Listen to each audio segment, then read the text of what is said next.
Boa noite a todos. O nosso tema, reflexões sobre o movimento espírita, refere-se ao nosso dia de encerramento, hoje, da edição 2018 do nosso curso básico de Espiritismo, que completa 30 anos de sua edição.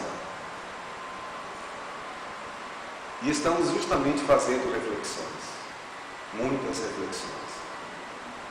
Ao mesmo tempo, temos pesquisado algo sobre a vida do Dr. Bezerra de Menezes, que será o nosso próximo homenageado, através das nossas esquetes teatrais, e observando os primórdios da doutrina espírita através de Allan Kardec, exatamente a partir do dia 18 de abril do ano de 1857. Em abril deste ano, completamos 161 anos que surge o movimento espírita. O que se vê são duas coisas distintas a serem refletidas. Uma é a doutrina espírita em si mesma. O Livro dos Espíritos, obra básica, que contém em si mesmo 4 livros, que se desdobram em 4 outras obras complementares, como o Livro dos Médiuns, o Evangelho segundo o Espiritismo, o Céu e o Inferno e a Gênese, respectivamente. E a doutrina espírita está lá. Na visão do próprio Allan Kardec, no ano de 1984, em Brasília, na sede da Federação Espírita Brasileira, através do médium Júlio César Grande Ribeiro, já desencarnado, Allan Kardec escreve aos espíritas brasileiros, deixando-nos um amplexo, com muita fraternidade, e citando, entre outras coisas, que o amor e a instrução ainda são as molas mestras que devem guiar o movimento espírita e todo espírita individualmente. Mas também ressalto que a maioria daqueles que se dizem espiritistas desconhecem a própria doutrina. Nesta ocasião, a Federação Espírita Brasileira lançava justamente um material, e era uma campanha em larga escala que ainda permanece, na implantação de estudos didaticamente dirigidos, com uma sequência pedagógica que pudesse facilitar o estudo e, naturalmente, o entendimento sobre a doutrina espírita, resolvendo assim esta grande lacuna que a doutrina espírita apresentava até esta época, onde as pesquisas analisavam que o estudo espírita era incipiente. E com isso, as casas espíritas, que constituem o movimento organizado do espiritismo, elas não estavam muito bem equipadas para decifrar a codificação espírita, fazendo com que as reflexões originadas do estudo pudessem fazer diferença na vida de cada cidadão e de todo aquele que viesse a fazer parte do movimento espírita como adepto. Ali nasceu o programa de estudos, que foi desde o maternal, abrangendo a evangelização infanto-juvenil e seguindo pelo ESD, com todo o conteúdo necessário para que o Espiritismo fosse transformado em escola de educação da alma humana, para que o material doutrina espírita fosse devidamente aproveitado. De lá para cá, observou-se que os estudos fizeram uma grande diferença na conscientização na sensibilização e no desenvolvimento do senso moral daqueles que começaram a fazer uso do material espírita como referência de suas vidas. Mas nem por isso podemos comemorar, por enquanto, que o movimento espírita tenha alcançado a doutrina espírita. Longe disso, a cada período percebemos o quanto que ainda nos falta de capacitação humana para adentrarmos com toda a profundidade na essência da doutrina espírita. Por conta disso, de forma natural, o movimento espírita, ele ainda, segundo a avaliação do próprio Dr. Bezerra de Menezes, não é consentâneo com a doutrina. Por isso que fazemos esse destaque. A doutrina espírita é ela mesma. Está nos aguardando da forma mais limpa e democrática que existe. Nos aguardando através dos livros. E o livro é um instrumento que mais respeita a todos que sabem ler. Ele não obriga ninguém a abri-lo a estudar. Respeita integralmente a livre vontade de querer estudar, de querer conhecer. Então, o que observa-se, desde quando Allan Kardec fundou a primeira instituição espírita em Paris, e de lá para cá, todas as tentativas para que o movimento espírita atendesse a um projeto original chamado Projeto 1868, onde o próprio Kardec, depois de 15 anos de trabalho na codificação, planejou ideias básicas que deveriam nortear a organização pedagógica, a divulgação doutrinária e a constituição de estabelecimentos centrais, sociedades, centros espíritas, que pudessem estudar, divulgar, formar adeptos conscientes, formar um grande número de médiuns e assim criar um material humano diferenciado que pudesse finalmente empunhar a bandeira fora da caridade na má salvação.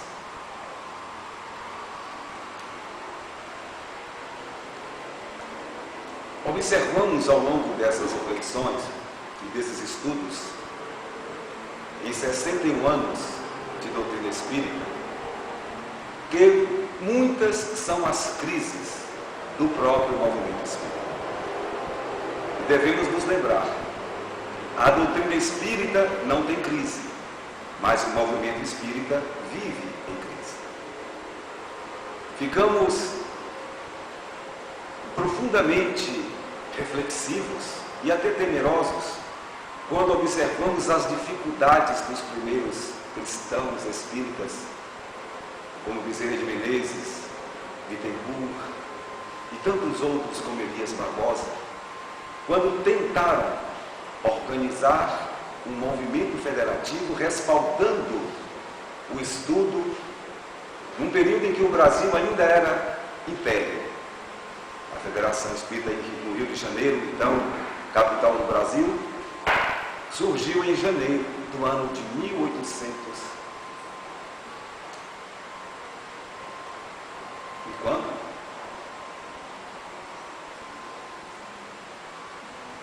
E 84. 4 anos antes da proclamação da República. Eu nasci ainda no Brasil imperial. Porque em 1888 é que o Brasil foi proclamado presidencialista, república. Muitos tentaram e continuam tentando organizar o movimento espírita. Mas uma coisa se constata, 161 anos significa que quem está entrando em contato com a doutrina espírita está fazendo pela primeira vez. Então somos completamente iniciantes, neófitos no sentido mais profundo da palavra. E como ainda é a primeira vez, e toda primeira vez costuma ser, cheia de desafios, cheia de equívocos, gerando, por isso mesmo, as crises. Mas o próprio Allan Kardec, e daí por diante grandes professores de todos os continentes, afirmam que as crises são os melhores instrumentos para trazer o progresso à humanidade. O próprio Kardec usa esta expressão, falando da crise do progresso. Ainda esta semana, professores eméritos estão analisando a crise mundial, a crise política, a crise econômico-financeira, a crise ética. E todos concordam que as crises, quanto mais aumentam, mais nos propiciam reflexões para conseguirmos resolvê-las, a ponto de que possamos afirmar que nesta conjuntura das nossas existências, nós somos pessoas afundadas em profundas crises, e que viver é a arte de aprender com as crises, a viver cada vez melhor. Dentro desse contexto, a partir do ano de 1857 e o advento de lançamento do Livro dos Espíritos, Jesus lança um grande desafio para a humanidade de novo, aproveitando um período de industrialização das mentes, do amadurecimento intelectual das criaturas, onde, a partir de então, a eclosão da inteligência iria trazer ganhos extraordinários no campo da tecnologia, e de 161 anos para cá, o mundo que nós vivemos jamais foi pensado, sonhado, admitido por quem quer que seja. É como se de uma hora para outra deixássemos de ser totalmente selvagens para sermos semi-civilizados. E estamos todos encantados, fascinados com a tecnologia que avança. Avança e nos engole de uma forma desenfreada. Estamos inundados de tecnologia. Isso de uma maneira tão rápida. E quando se vai estudar a história humana, até onde se tem notícias, há uma divisão marcante entre um período de retrocesso, de imaturidade, de pouco crescimento, de pouca demonstração de uso da inteligência, para uma fase em que de uma hora para outra parece que a nossa inteligência ganhou corpo, ganhou forma, como que de forma inominada. Mas não.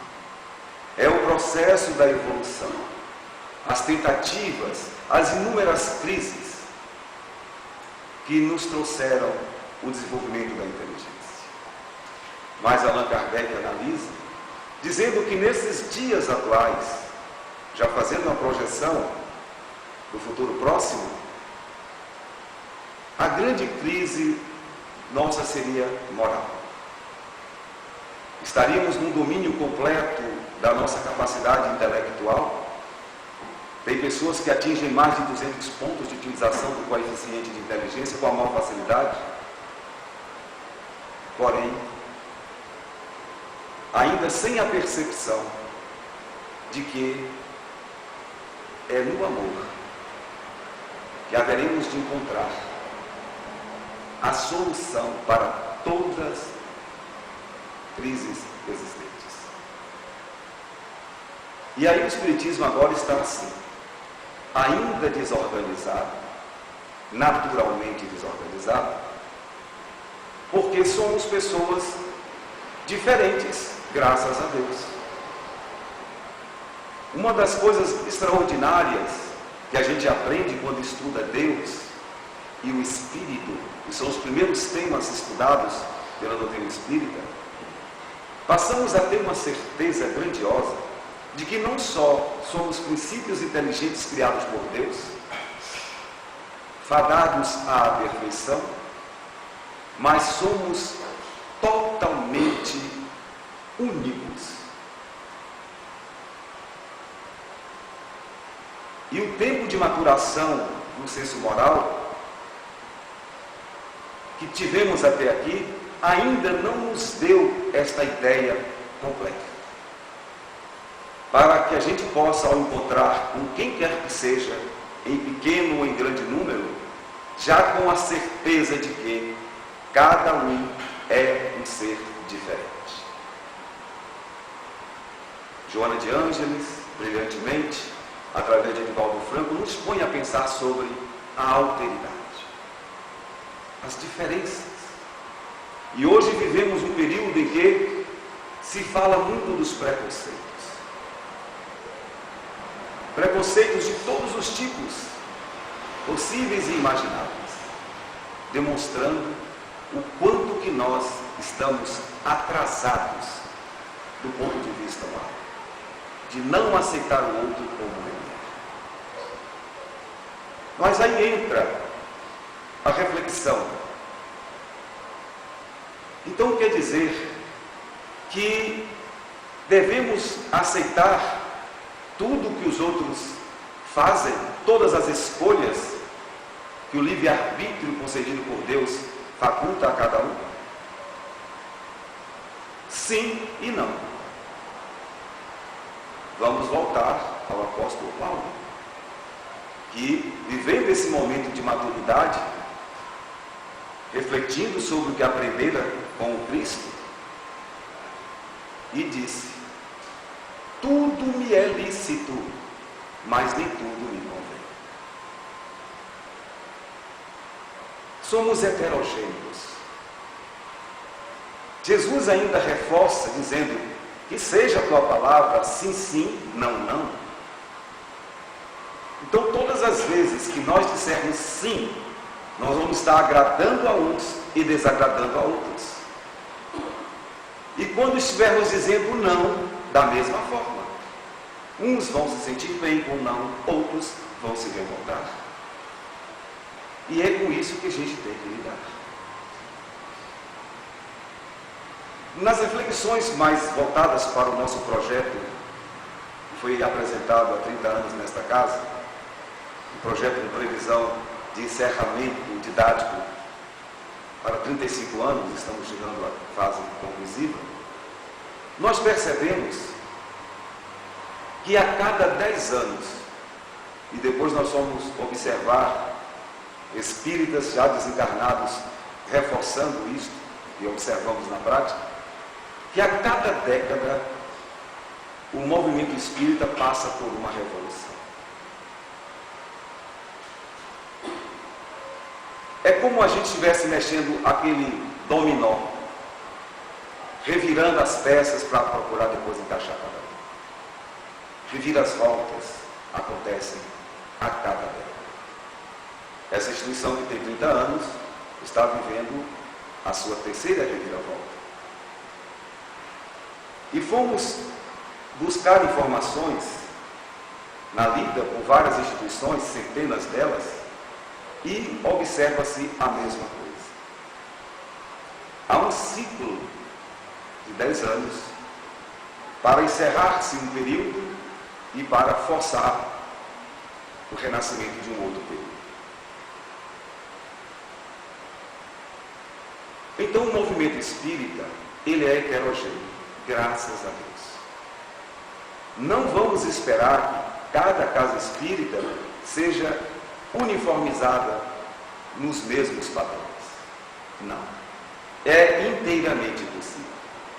Devemos ter essa percepção de que cada agrupamento que vai se juntar a cada década na casa espírita vem atendendo a uma programação. as experiências são realizadas e ali cada um vai tirar a sua conclusão, vai tirar o seu proveito daquela experiência. Vai permanecer, vai ampliar, vai retroceder, vai sair, vai tomar uma posição, mas forçosamente terá que tomar uma posição. E nós ficamos muito felizes porque Jesus, Ele nos deu essa plena e restrita e total liberdade. Alguns poderiam dizer, mas deveria ter um controle maior dos órgãos federativos sobre as casas espíritas, sobre os grupos. Se tentar fazer isso, vai dar com os burros na água. É impossível. Porque nós só vamos crescer realmente se nós continuarmos livres. Livres para errar e livres para acertar. Porque Deus não quer um trabalho de aperfeiçoamento mal feito, alinhavado, ou de faz de conta, e muito menos de aparência.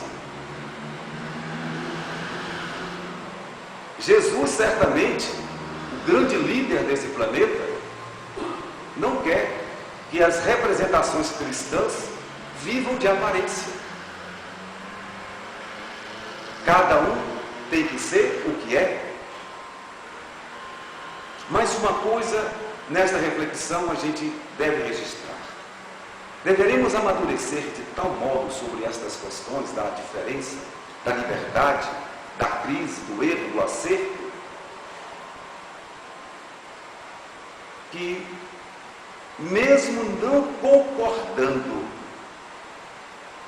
com as diretrizes, com as performances, dos grupos, das casas espíritas, mesmo dizendo não para aquilo que nós realmente não concordamos, que as nossas convicções não nos deixam perceber, uma coisa nós já podemos fazer, em nome desta caridade que nos trouxe até aqui.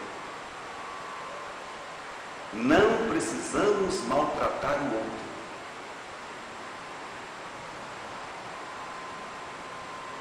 O senhor Albertino, segundo nos confidenciara a nossa grande companheira de jornada, Maria da Glória Escolina Costa, ela costumava dizer que quando ele via os grupos se engalfinhando por divergências, vai fazer a prece em pé, faz a prece deitado, faz a prece, dá um passe desse jeito, essas coisas. O método melhor, a metodologia. Quando ele via as pessoas se engalfinhando por conta de diferenças dessa natureza, ele usava o seu tom de voz equilibrado para dizer: cuidado, meus irmãos, não sejais pedra de tropeço do seu irmão de caminhada. Certamente todos nós somos pessoas frágeis, com muitas deformidades, e somos até irmãos em nossos pecados. Por que então jogar pedra no outro, fazer com que o outro tropece? Então, ao encerrarmos hoje o nosso curso básico de 2018, nós repartimos parte das nossas reflexões com os nossos cursistas, mostrando essas diferenças todas do Espiritismo, do movimento espírita, de cada um, de cada grupo, e assegurando o direito que cada um tem de concordar e de não concordar, de dizer sim e de dizer não, com toda a veemência daquilo que acredita. Mas evitar completamente atingir pessoas e instituições. E isso a gente já pode fazer. Depois de 161 anos de doutrina espírita, no caso nosso, onde o movimento espírita já tem mais de 60 anos, tudo que nós vivenciamos aqui, olha, quando a gente vai rebobinar, mas foram tantas situações, tantas experiências que a gente olha para trás e parece até que tudo aconteceu em um único dia. De tão vivo que está na memória cada momento, cada situação.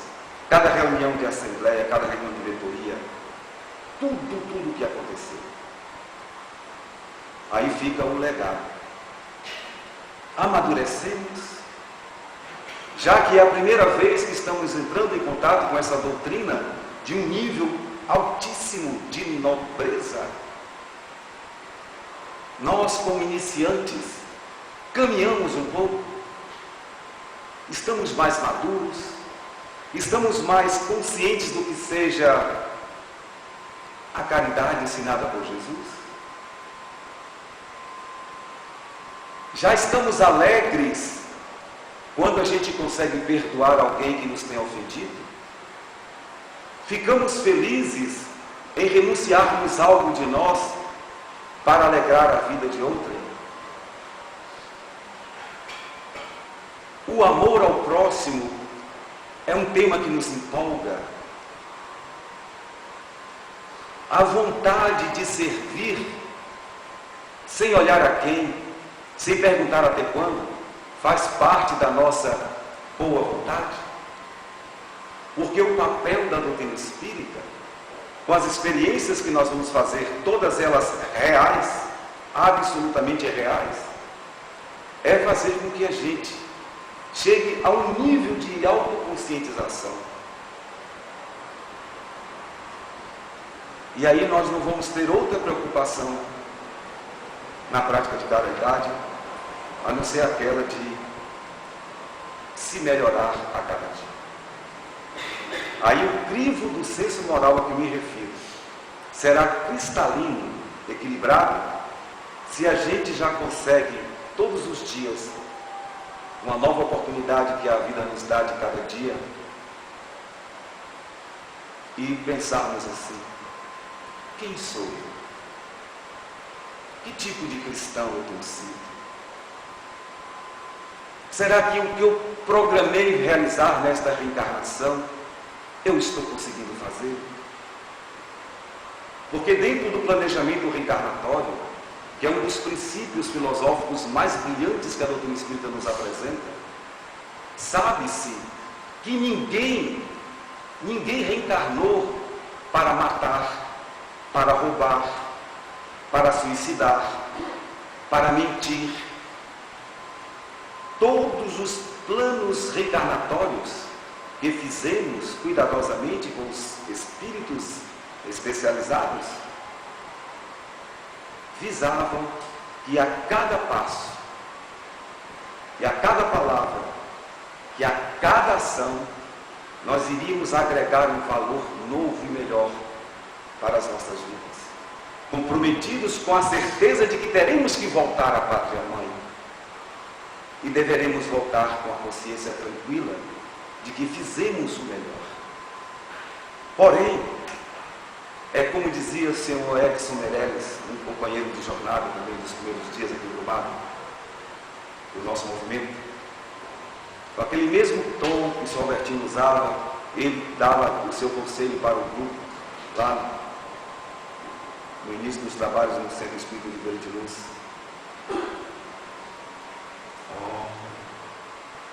Quem cuida da vida do outro esqueceu da sua. Estou vendo o seu Edson Meirelles falar isso. Conselhos maravilhosos, nós que estávamos ainda acabando de entrar, gravamos aquilo. Gravamos aquilo que também o seu Albertino dizia, chegou até nós através do irmão. Não seja pedra de tropeço. E se você está cuidando da vida do outro, realmente você acabou esquecendo da sua. Nós já podemos, assim como seu Edson Meirelles, assim como o seu Albertino chegaram a esta maturidade do senso moral, cremos que já está na hora também da gente perceber se amadurecemos ou não. O quanto que a vida do outro lhe interessa mais do que a sua própria vida. Saber se o outro erra ou acerta vai trazer o quê? Qual o valor? Tem algum benefício real? Se tem. Vamos tentar descobrir para dizer, então vale a pena continuar observando, analisando, julgando, condenando o outro. Quando Bezerra de Menezes afirma que o movimento espírita ainda não é digno de se dizer um representante de Jesus, é porque ele vem acompanhando. Desde a fundação da Federação Espírita Brasileira e até os dias atuais, é um espírito que continua ali, vinculado ao movimento espírita, procurando fazer com que nós percebamos para onde que nós deveríamos ir.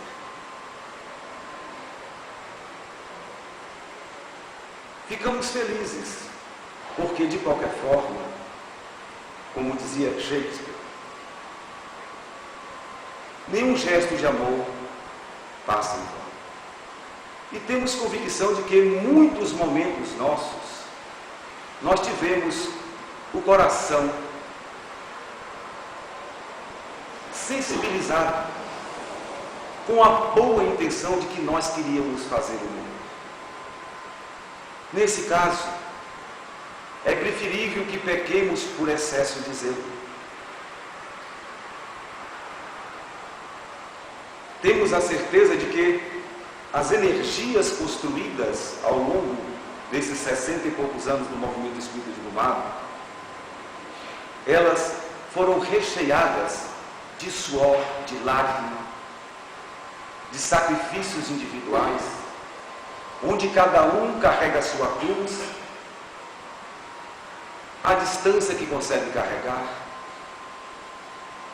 mas que cada um já recebeu a semente do Evangelho. A semente já está plantada no coração de todos. E o Mestre disse: aquele que perseverar até o fim será salvo. Lembrando aquela situação das sementes que são lançadas. E ao longo do movimento espírita, verificamos o quanto que esta parábola é de uma precisão analítica, antropológica, algo fora de série. Todos nós aqui já recebemos a semente do Evangelho. Significa o quê, meu filho? Significa que todos nós não temos dúvida nenhuma de que a caridade é o caminho. E o amor é o alimento que vai impulsionar a ação da caridade. Todos nós temos convicção disso. Então a semente já está lançada. O resto agora depende da liberdade que cada um tenha de agir conforme suas convicções ou trair as suas próprias convicções. Segundo Jesus, umas sementes vão cair à beira da estrada. Os pássaros vão lá, vão comê-las. Outras vão cair em meio ao pedregulho. Vão nascer, mas por falta de sustentação, sem raiz, logo morrerá com os primeiros raios do sol causticante. A outra vai cair em meio aos espinhos. Vai produzir frutos, sim, mas terá espinhos também. Vai ajudar por um lado, vai machucar por outro lado. E finalmente vamos ter a semente em solo fértil, que vai produzir muitos frutos. Os frutos da benevolência, do devotamento, da abnegação, da renúncia, de tudo aquilo que a caridade representa. E dentro do movimento espírita a gente observa essas três situações acontecendo todos os dias. A sementinha da beira da estrada, começa de qualquer coisa, some. Aquela outra que mal começa, aí não tem raiz, também some. a outra que fica misturada entre as flores e os espinhos. Bate, assopra e bate. Eu acho que eu estou nessa, por enquanto. Faz uma coisa boa aqui, uma coisa ruim ali. Dá um passo para frente, dois para trás, dois para frente, e fica assim. Um dia acerta, um dia não acerta. Eu me vi nesta ocasião. Mas aí eu fiquei feliz, porque eu pensei assim, bom, agora o que é que eu preciso fazer? Eu já plantei flores. E eu plantei espinhos. Então agora basta eu ter o cuidado daqui para frente, para arrancar os espinhos, para ficar somente as flores. Porque eu vi gestos bons e gestos maus, simultaneamente, em todas as ocasiões. Estou feliz nesse sentido. Agora depende só de mim. Já sei onde estão os espinhos. Retiro, para que fique apenas as flores. Mas é preciso perseverar até o fim, passar por todas essas etapas. Todo mundo um dia foi ou será a semente da vida do estrado, ou a semente do pedregulho, ou a semente está entre os espinhos. Se não desistirmos, nós vamos conseguir preparar o solo e aí pronto. Chegamos à meta, finalmente. Só alegria, só paz, só felicidade. Posso me encontrar com uma pessoa que eu amo, estarei feliz. Posso encontrar com alguém que foi um adversário, continuarei com a mesma alegria. Sabendo onde cada um está, por que está, reconhecendo-me em cada uma das pessoas. Porque nesse sentido, somos todos iguais. Na capacidade de compreender, de amar, somos todos iguais. Aí sim, um dia nós seremos um só corpo, quando estivermos vivendo apenas o amor. É essa a nossa história. É para lá que estamos. Então que continuemos no movimento espírita, com os nossos erros, com os nossos acertos, mas que não percamos de vista a meta que nos trouxe para esta bendita reencarnação, para esta bendita doutrina, que foi voltarmos com mais amor no coração e com menos ódio também. Prossigamos. Mas o último conselho que a gente dá aos cursistas: aconteça o que acontecer, não importa o tipo ou o tamanho da crise, não desista nunca. Não desista de você. Não se esqueça no próprio caminho. Continue trabalhando, continue lutando, independentemente do que acontece no seu mundo exterior. Finalmente, quem fizer isso, vai vencer todas as etapas da evolução. E tem que ser assim mesmo. Tem que ser através das crises. Sem crise, não se chega a lugar nenhum. Vimos um belíssimo debate sobre a situação dos Estados Unidos polarizando, Rússia polarizando, e os países emergentes como Brasil, China, Índia, tentando encontrar espaço dentro dessas polarizações. Mas uma coisa todos compreendem, mesmo que se tratando de quem busca arrumar a crise financeira. Todos os países têm exatamente os mesmos problemas, principalmente a falta de perspectiva dos jovens. O que vamos oferecer aos nossos jovens? Vocês imaginam então a China, com aquela superpopulação?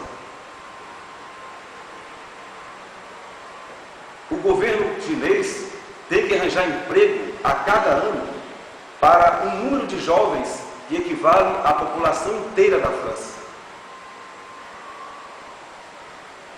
Porque sabe que se não fizer isso, vai implantar no seu país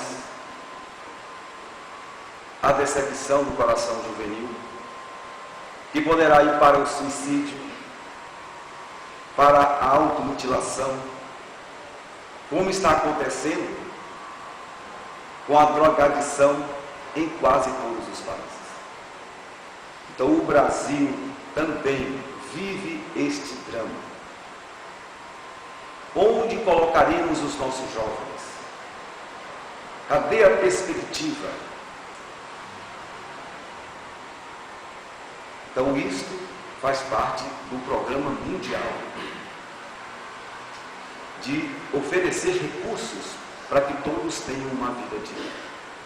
Porque, segundo se nos falam os espíritos protetores, nós estaremos entrando na fase da regeneração, onde o amor vai predominar no coração humano, onde as pessoas estão mais pacíficas e mais brandas, quando não houver mais nenhum sinal de miséria material.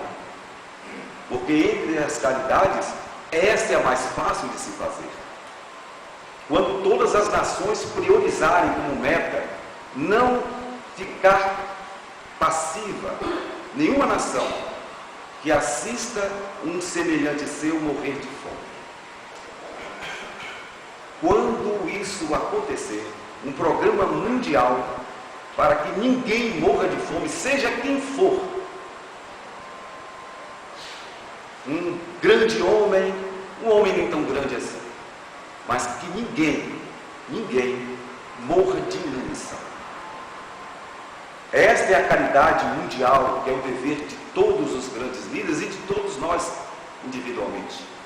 Porque os grandes mestres, eles entendem que com polarizações nós nunca vamos chegar a esta condição de dignidade humana. Mas vamos precisar de todo mundo participar. Então vejamos, quando falamos de caridade, a gente tem notícia de alguém que está passando fome? Se temos, o que é que cabe? A ação neste caso. E Jesus entrou neste cenário da discussão exatamente porque ele recomenda que todo cristão que quiser encontrá-lo, primeira coisa, dê comida a quem tem fome. E depois fez as outras recomendações. Cá estamos nós, espíritas, iniciantes. Não temos muito o que cobrar de nós ainda como espíritas, porque realmente essa é a primeira encarnação.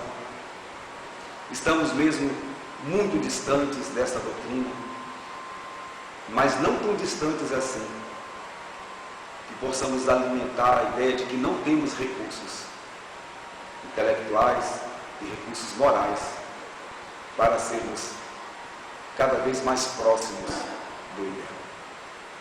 Para chegarmos àquele ponto de Paulo de Tarso, que concluiu a sua reflexão individual como cristão, dizendo: eu já não sei mais se sou eu ou se é o Cristo que fala comigo. Haveremos de chegar exatamente a este ponto, de nos identificarmos tão grandemente com o Evangelho, que a semelhança do que aconteceu com Francisco de Assis, nós vamos submeter todas as nossas ações ao crivo de Jesus. E vamos perguntar na nossa intimidade: se fosse Jesus agora aqui, onde eu estou, o que ele faria? O que ele falaria? Porque ele é a nossa referência. Ele é a meta materializada que temos a alcançar. Então, vamos parabenizar o movimento espírita com todas as iniciativas, com todos os acertos e com todos os erros, mas, sobretudo, vamos ter o cuidado de não desistir. Desistir jamais. Muito obrigado a todos pela respeitosa atenção.